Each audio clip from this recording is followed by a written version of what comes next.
Welcome to my office here in Greenville, South Carolina. I'm Dr. John Burton. I'm a licensed counselor here, and I have a practice called Educare Counseling, and I've been doing counseling for about 35 years now.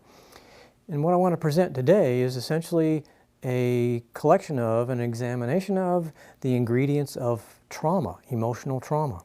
It's also the same collection of ingredients that create or produce our shadow parts. Some of you may be familiar with shadow and shadow self, parts of us that we reject as a result of emotional trauma. In one of my other videos entitled Loving Your Shadow into the Light, it addresses how to reconcile and reclaim parts of your shadow and parts of self. In this, we're going to look at how is a shadow created? What are the ingredients that create or make for an emotional traumatic event? So we'll look at these and identify ways, not only what it is that happens, what are the thinking processes or perception elements, how we integrate and interpret the information of the event, but how do we also then use these very same ingredients that created trauma to actually use them in such a way that they hold in place our genuine self, our authentic or spiritual self, so that we use the ingredients that made us come apart to hold us together. It's a very interesting sort of application that allows these to come to good use instead of what can sometimes be forms of disintegration. So we'll look at those as we go. So the first one of these, which is probably the key to trauma making, and I want to emphasize first that trauma, emotional trauma, is a response, not an event. What? Yes, emotional trauma is a response, not an event. The event that occurs to us is distressing, threatening, frightening, perhaps feels even life-threatening. But the event is not the power. The power is what we make of that event, the meaning we attach to an event. Nothing has inherent meaning, but our mind, or the part of our brain that we use to interpret that event, decides what the meaning is, and then we decide from there what our response is going to be.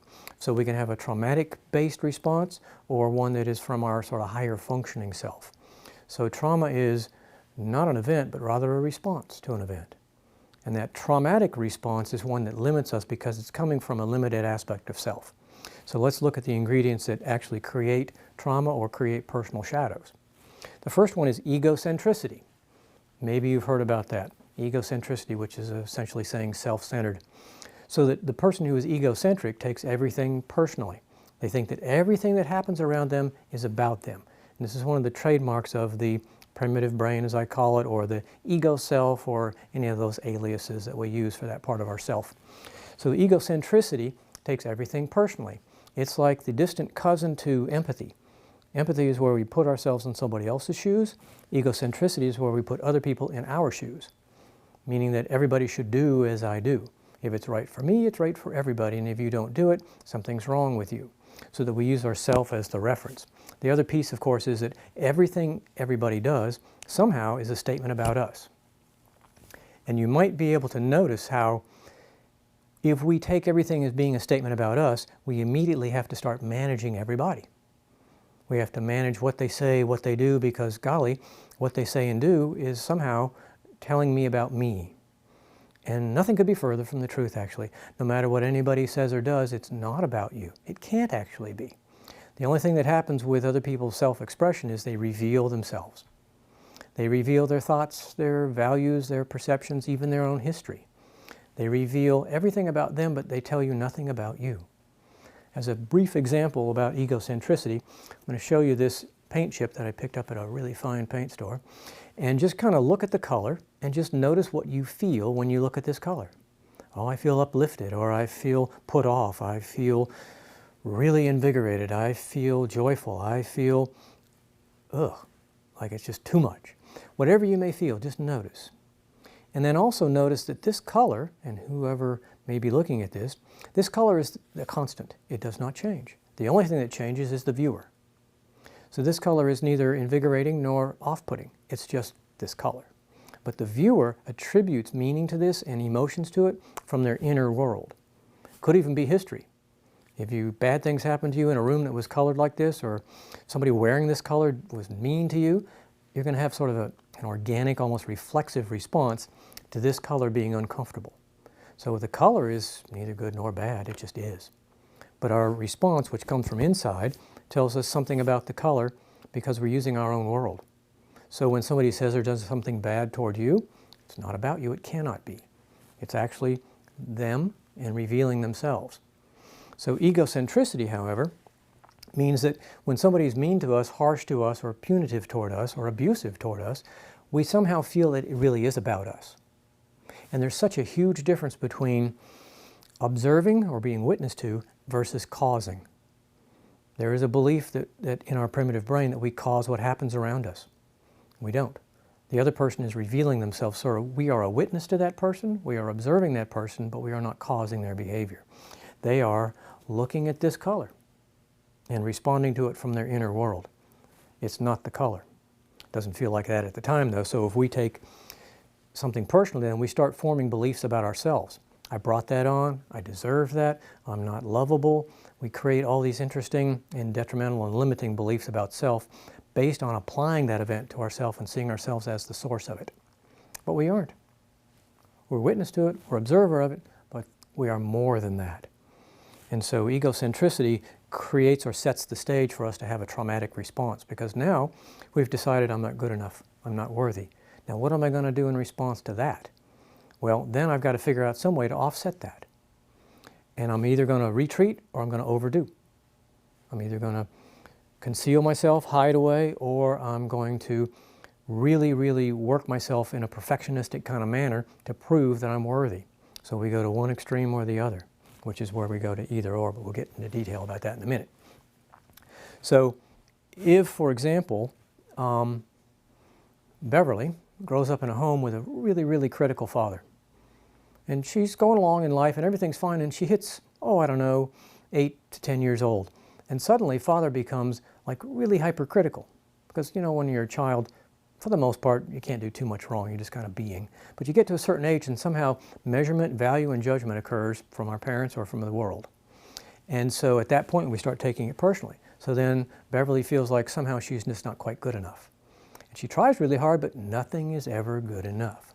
So then she's hesitant, she retreats. She's hesitant to express herself because if I'm not good enough and if I have a history now of being rejected or judged and somehow minimized, then why would I show everybody what I've got? No, because I know what they're going to do. I'm going to hold it inside. So in adult world, what happens to Beverly is she is in a business and she did well in college, she did well in high school, and she went to college, even got an MBA.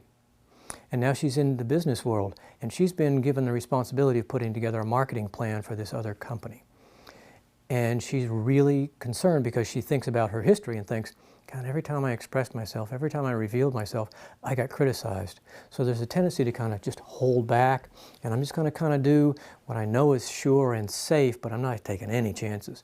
So she puts together this marketing plan and gives it to her boss, and he says, I thought you were really going to shine here. I thought you were really going to do some good work. But this is like so generic. It's not even good. It's actually detrimental. It's so generic. And Beverly's going, I knew it. I knew I was going to get criticized. But it wasn't really criticism. It was what happens when she held herself back because she was sure she was going to get criticized. It became the self-fulfilling prophecy. So that hesitation in response to previous trauma sets us up for additional trauma. It's the response that sets us up for additional trauma. It's the response to the original trauma that leads us to creating and recreating, in a way, more trauma. But when our primitive brain manages our trauma response, it creates what it's trying to prevent. It is sort of the ultimate irony. So actually the opposite of what the primitive brain does is the solution to its strategy. So if Beverly just throws it all out there and says, man, this is really groundbreaking, I'm just going to go way outside the box where there aren't even any boxes. And the boss goes, oh my God, this is so creative, this is so I've never seen, wow, this is amazing. And then Beverly's a success, quote unquote. But it's all about what does she do inside out, what's the relationship with self. So if it's egocentricity operating, then she's going to hold back and she's going to hesitate.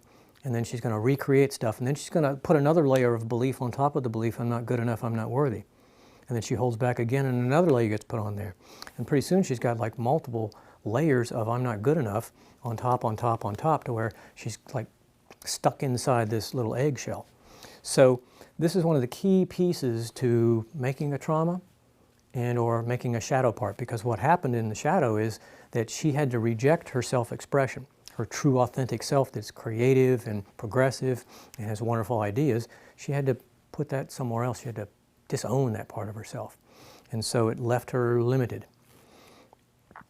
So another part of what creates trauma, or shadows, is what's called centration.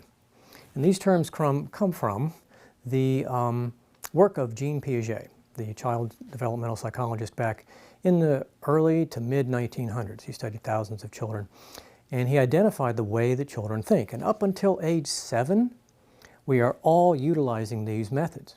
We can't help it because neurologically, cognitively, we have not developed enough to get outside of this particular style of thinking. So up until age 7 or 8, depending on the child's development, we take everything personally.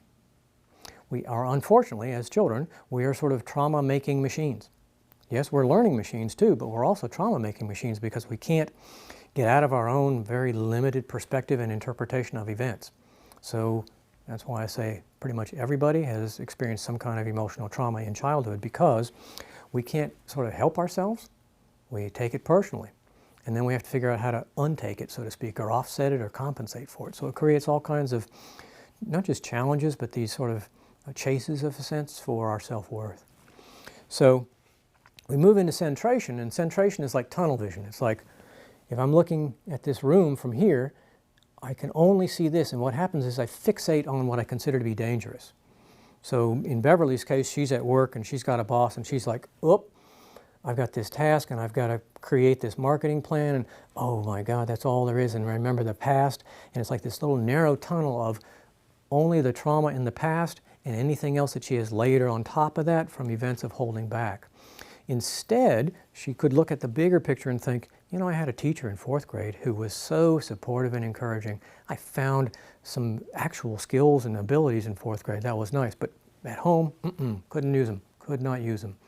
So if we go big picture, we eliminate some of that centration, because there are counterexamples, you could say, to any of the focus we might have on the traumatic events or upcoming potential traumatic events. So centration is kind of like tunnel vision, and it limits our awareness, limits our vision. We focus only on the trauma. We forget that there are many other experiences we have had that are very different. One of my favorites, as far as its influence and its kind of intriguing nature, is transductive logic. You've heard of inductive logic, which is going from a specific to a general. And you've heard of deductive, which is going from a general to a specific. But transductive logic, as the term implies, is across time, transductive. Many years ago, you might have seen a commercial for orange juice, and it was in one of those small cartons that children like. And there was this little boy and little girl sitting on the front porch of a house, and the sun was just starting to come up in the morning. And the little boy is sipping on his orange juice, and the little girl is sitting there. And with every sip the little boy took, the sun started coming up higher and higher in the sky. And he finishes his orange juice with the last little kind of, and the little girl looks out and sees the sun's all the way up, and she looks at him and goes, wow. As though his sipping on the orange juice had made the sunrise. So transductive logic has the belief and the logic that two events occurring close together in time are at cause and effect. Two events occurring closely together in time are at cause and effect. Another example, you may know the actress Mary Steenburgen, married to Ted Danson. It was an interview that she was doing several years ago, and she was talking about when she was growing up, her father had a lot of health problems. And in particular, he had some heart issues. And one day she came home with a B instead of all A's on her report card. Next day he had a heart attack. She was convinced she caused that heart attack. She was just a child, but that's how she thought. And she was convinced. So then she had to be perfect. And so it sets us up because we misinterpret things. And so when we have transductive logic, we actually think we cause what happens to us as a child. It's not just personal. We don't just focus on it. We actually think we brought it on. And so children think they caused their parents' divorce, for example, in a classic situation. Beverly thinks that she caused her father to criticize her because she wasn't good enough. She actually took it on and owned it and wore it. And then how do you get that off yourself, right? And so transductive logic is a very interesting and powerful thinking process that sets us up to believe in cause and effect, and there actually isn't such a thing as cause, not in the metaphysical realm. In the physical, sure, you can drop a 20-pound rock off of a 10-story building and it actually has a cause that makes it hit the ground called gravity. But in the mental, emotional, and metaphysical realm, there's choice. There's choice, there's response choice. Cause, no. But here, if we do egocentricity, centration, and transductive, we create the trauma, we let our primitive brain drive us, and we think we caused or made happen what it is that happened to us. And then we walk around with that conclusion on us, like with the letter A or something on us way back.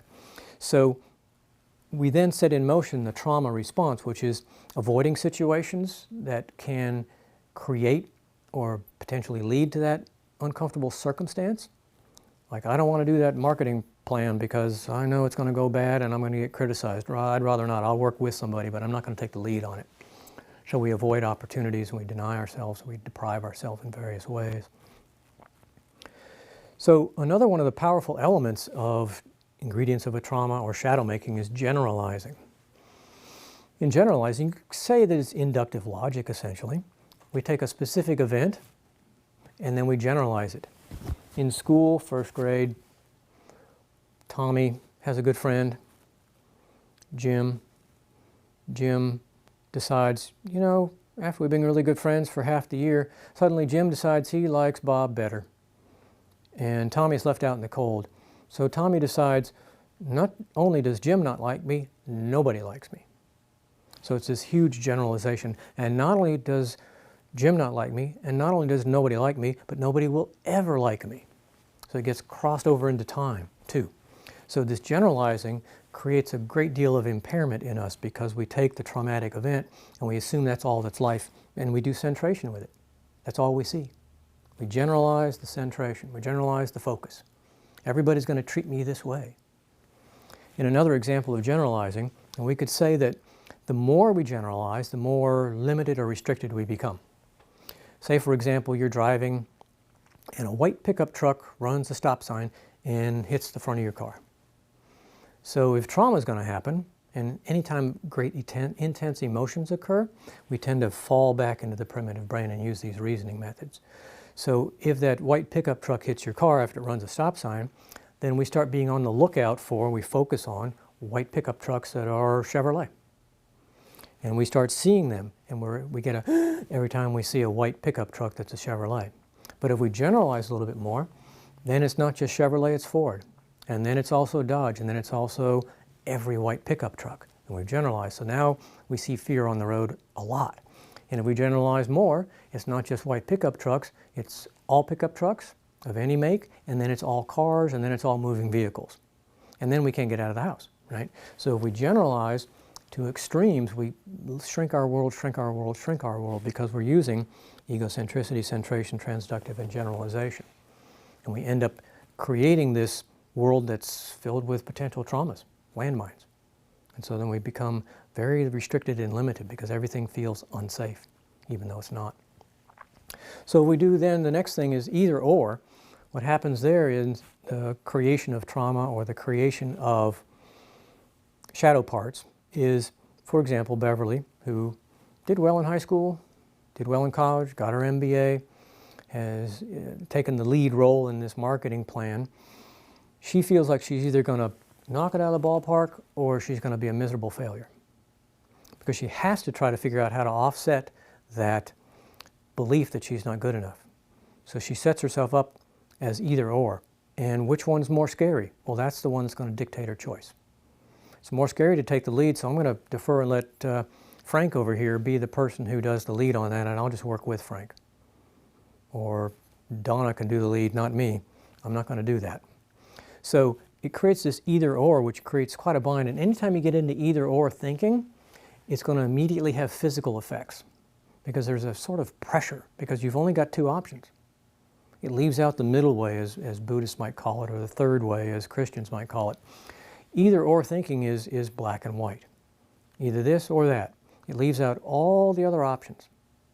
And so what happens when we kind of go into that either or mentality is we experience muscle tension, blood pressure goes up, heart rate goes up, stomach problems start happening, headaches. It almost always manifests, either or thinking, in physical symptoms because there's an automatic pressure with either or. Because in a way, neither choice feels good. Neither choice feels right. Very often people will say, well, I don't know whether to take this job or not. Well, let's make a list of the pros and cons. Well, do you ever feel any different when you finish that list? No, because it's exactly, they end up in a tie again. It's like, geez, it didn't help me at all. In fact, now I feel more pressure because I thought this would help, and it didn't. So this either or really sets us up to a bind and leaves out, 99.9% of the other options. And so we get into our higher self or our greater consciousness, and we suddenly recognize there's an incredible number of options. Irreversibility, an interesting cognitive process. At a certain age, we lack the ability, up until about age 7 or 8, we lack the ability to remember how we felt and behaved before the trauma. We can't rewind our memories enough to go back before that trauma. It's like there's a wall there or something. We can't hop over it. And we no longer quite remember, I don't remember how I was or how I felt or how I acted before I was abused, before I was verbally assaulted, before I was slapped out of the table, off the chair at the dining table, before I got chastised by the teacher, whatever degree of trauma it may be. I can't remember. And so it kind of limits us again because we can't quite access, because we've created that trauma response and we've also created that shadow part that's gone. And so it's like, assertive? I don't remember. I don't remember how to be, because I've kind of disowned that part of me. And so these 6 traits end up creating what amounts to the trauma response. It sets us up to operate from a perspective and a belief system. But very interestingly, these same 6 ingredients will also hold in place our new way. If we reclaim a part of ourselves, or we reach a higher consciousness where we're more in sort of a divine union and we're expressing from our highest self, these same traits will actually keep that in place. Notice how they can dissolve us, but they can also resolve us. They can also hold us together. It's very interesting. So egocentricity, when I get into a higher consciousness, when I get into a higher state of mind, a state of being, or I'm just in a kind of pure state of being, it's what I am, it's where I am. It's not exactly who I am, because I'm more than whatever I think I am. But it allows me to recognize that I'm in a place of awareness, just pure awareness. And that's all I am, pure awareness of any and everything. So it's like, okay, that's my place. That's my point of view. That's where I am in the universe. And I'm aware of it. So it kind of helps me to recognize that I'm just pure awareness. And when I say I am, there really isn't a self there. There's just an awareness. And so I am, but I don't have a self. I'm not restricted or limited to a self. I just am awareness. But that's me, as much as me can exist. Centration. Okay, I'm going to focus. Well, what if I just focus on that state of being that allows me to recognize I'm pure awareness? What if I center on that awareness? Awareness, awareness? I've often thought I need to get a different color little wristband. You know, there's pink for this and yellow for that and red for this. I was thinking I would like a purple one perhaps, or some other color. And it would just be awareness, awareness, so that we kind of recognize and remember, I just want to be aware. The bigger my awareness, the better I feel. The more I expand out in my awareness to where I leave these constricting beliefs behind. But the more I expand out, the more I can actually decide, that's going to be my focus. That's where I'm going to reside. That's where I'm going to be. So I go to this place. And so Beverly, for example, she goes and she's in that higher state of consciousness where her whole self is available. She's reclaimed that shadow part that was assertiveness or free self-expression. And she's able to recognize that's part of her. That is part of her. She can focus on that. She can actually turn it over the creative process to that part.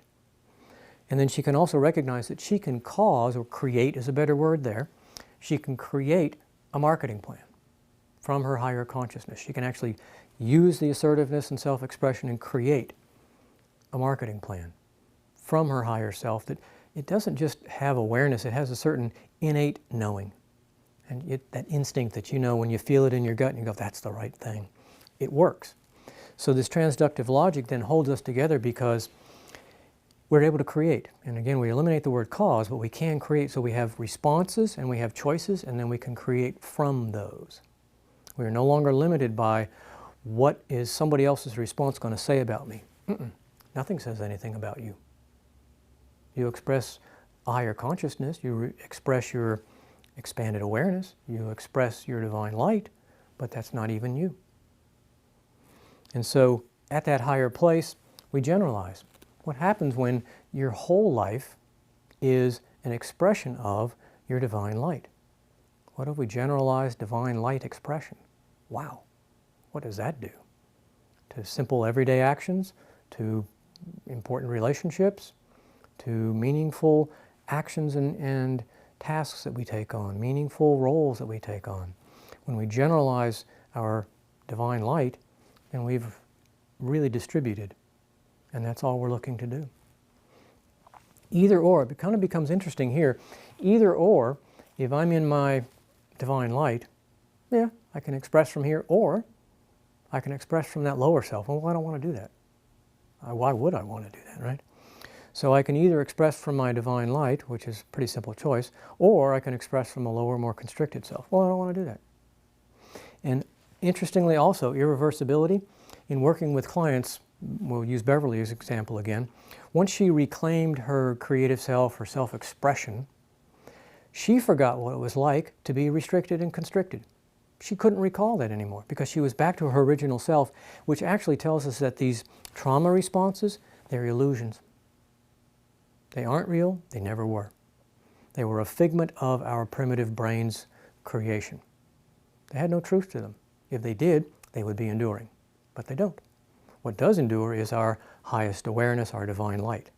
So that then we can say, I don't know what it was like when I used to be feeling, I don't know, constricted, restricted, or I'd hold back. I don't remember, I don't have access to that anymore, because that's not who I am anyway.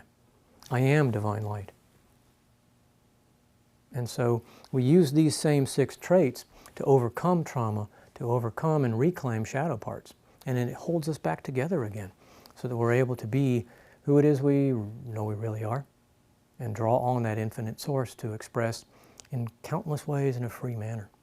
So knowing this can help us to raise sort of unconscious or automatic response patterns, reflexive patterns, and raise it to a conscious level. It helps us become aware again of choice. It helps us become aware again of the opportunity to create what we want, so that Beverly goes out and creates this mind-blowing marketing plan. It's like, wow, this is groundbreaking stuff. Look at that. And then she feels great and everybody else feels great, and it's an uplift for everybody. So that when we do these things, because these happen at an unconscious level, that primitive brain, it's the first responder, you could say, to emotional distress. It's poof. It's that reflex that goes in search of our survival and protecting us. So it's really nice, it's really helpful, it's very dedicated to us, but at the same time, if we let the strategy for response to trauma be devised by our primitive self, then it uses these things to our detriment. If we recognize, okay, primitive brain, yep, there's a pretty intense emotional experience going on. Now it hands it over to the higher self or the divine light self, and we use these things to remember that we are more than any event. We are more than anything we ever say or do, because we are drawing on the infinite and the eternal. And so then these things become beneficial to us. I don't know what it's like to be limited. All I know is the infinite, unlimited awareness. Wow, that's free. Wow, that's diverse. You can do anything you want to with it. Pure potential, absolutely. And so knowing that we're prone to response of primitive brain with this, we can recognize and override that and say, yeah, I can feel the tug to take that personally, but I'm not going to, because I'm going to defer to my place of larger awareness. I know I feel like I caused that, but you know, I actually didn't. I was just present when it happened. And I'm going to go back into my place of greater awareness and feel the interesting immunity that happens there. Because if you don't take anything personally, you're immune. There's a thing I like to call the spiritual immune system. And when we're up in that higher awareness, there's a certain immunity that happens. We don't take anything in, we don't take anything on. Nothing's about us, and you know it. And you can be an incredibly wise observer. And it's a fascinating place to observe from, but we don't take anything personally. So we have this immunity.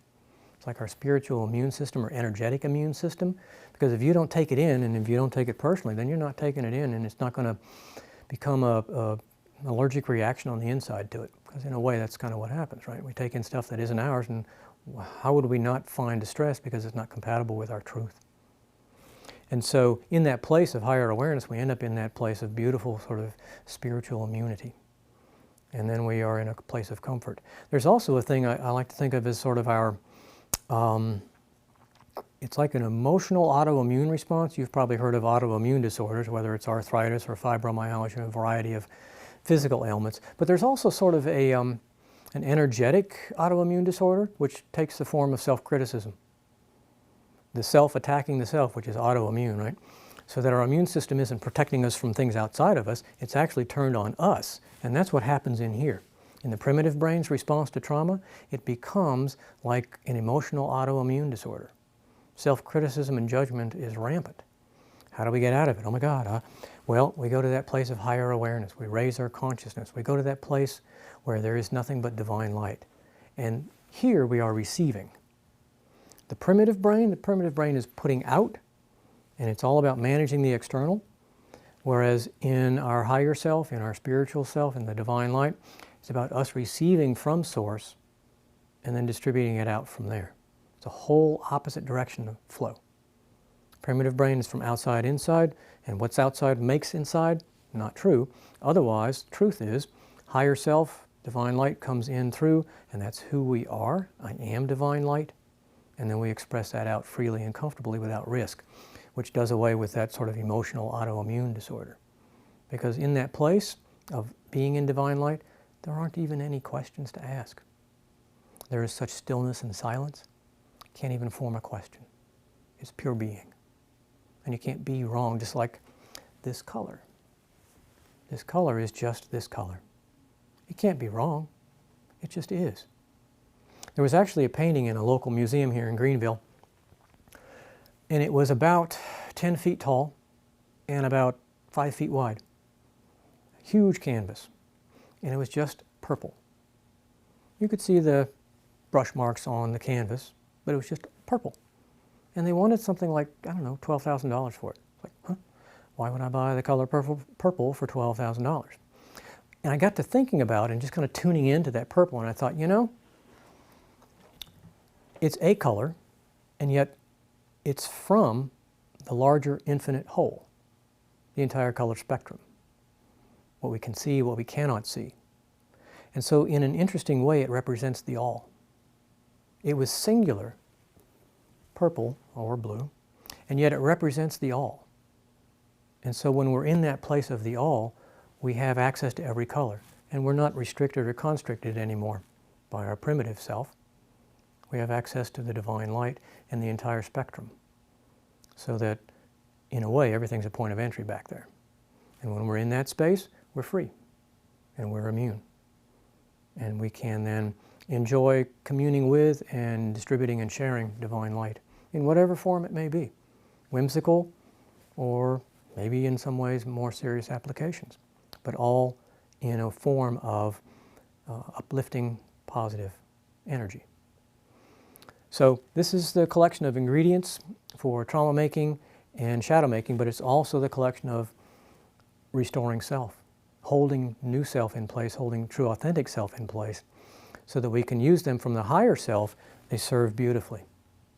Lower self misuses them, but that's how it is. So when we feel a sense of emotional intensity, it's the time to defer to that larger awareness, because it knows exactly what to do with that. And it keeps you safe, it keeps you immune. It helps you respond in a very free manner from a place of true choice. Enjoy.